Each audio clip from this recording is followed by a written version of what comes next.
now want to introduce Dr. George Hahn, Deputy Health Officer for the County of Santa Clara Public Health Department.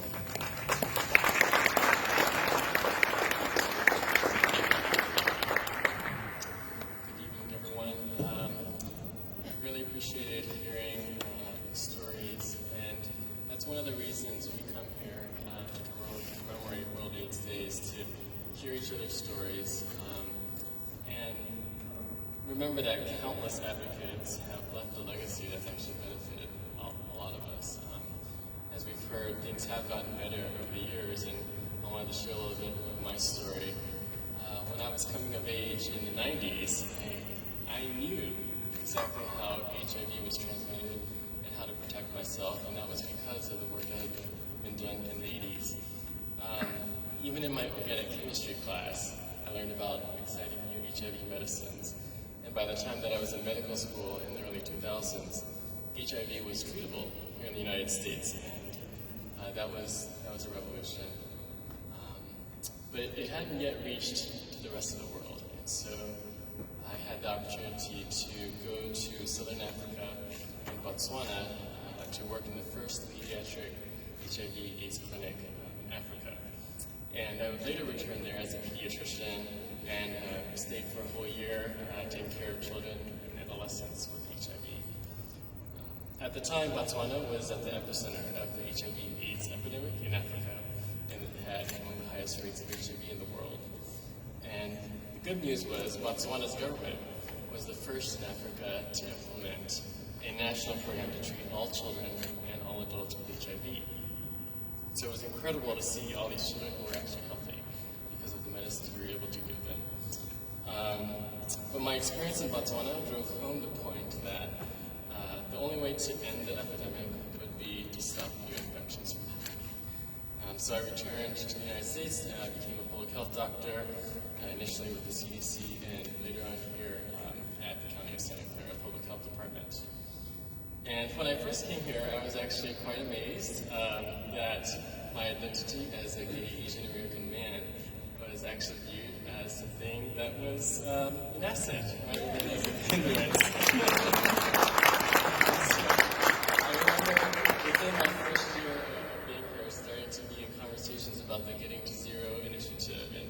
And as you all know by now, with the strong support from public health, county board of supervisors, all of our wonderful community partners and advocates, we were able to launch that Getting to Zero initiative. And we've seen a lot of the fruits of that. Yet it's still hard for people to have important conversations about sex, about HIV, with their healthcare providers and their loved ones. There's something that's hard, that to open up yourself to, let's say, a doctor who you don't know. You don't know how they're going to react to you. And I know I've experienced that myself, even though I'm a doctor. I had to think, should I come out to my doctor? Should I say this? But it's important. We know it's important. We know that being open and honest with your provider is really key to having good health care. And the good news is there has been a lot of good news that contribute to decreasing the stigma around talking about HIV. So a couple of things have happened in the last few years that have really moved the conversation forward.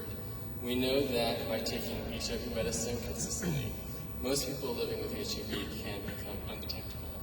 And that means, now we know, that means that you can't transmit it to anyone else. So that's really great. Undetectable equals untransmittable, or U equals U. And in our county, for example, we have 70% of people who are living with HIV are undetectable and can't pass the virus to their partners. So truly, treatment is prevention. And then secondly, most of you have heard of PrEP, the pre-exposure prophylaxis. It's a daily pill that's taken by people who don't have HIV but are at high risk of getting it. PrEP can reduce HIV transmission by up to 99%. So that's huge. The fact that you can take a pill to prevent you from getting HIV is something we should pretty much get everyone who's at high risk of getting HIV on PrEP. There also exists PEP, post-exposure prophylaxis.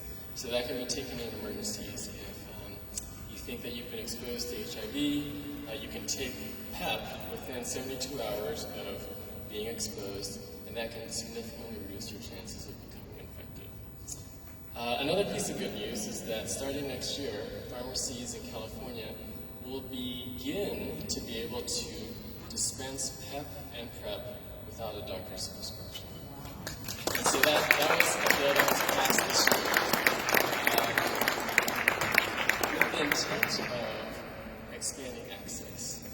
So you don't have to necessarily go to the doctor first to get the prescription and then go to a pharmacy. You can hopefully show up at a pharmacy and just get it right then and there.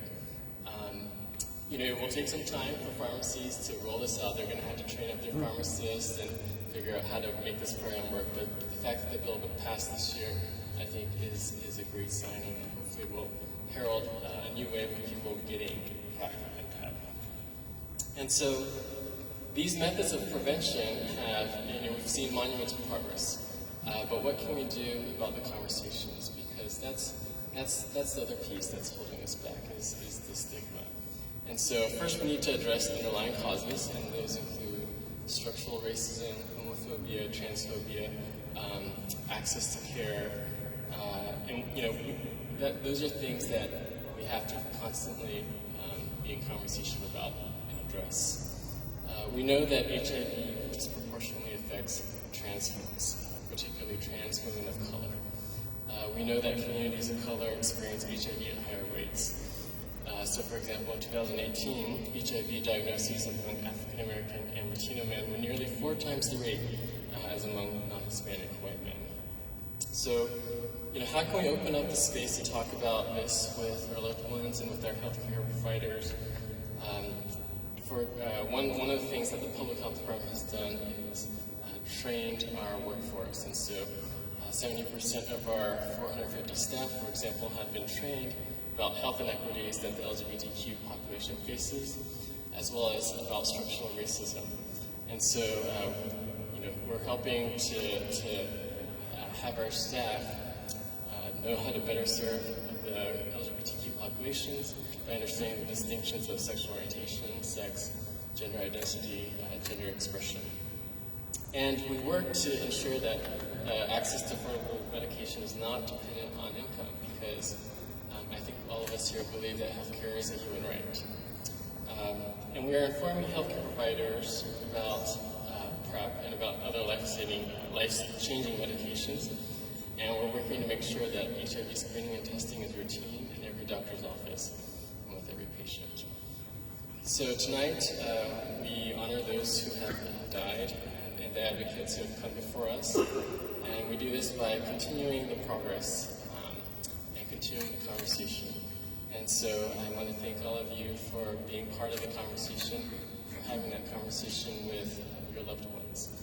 Thank you for being here tonight, and thank you for sharing your stories and continuing the conversation.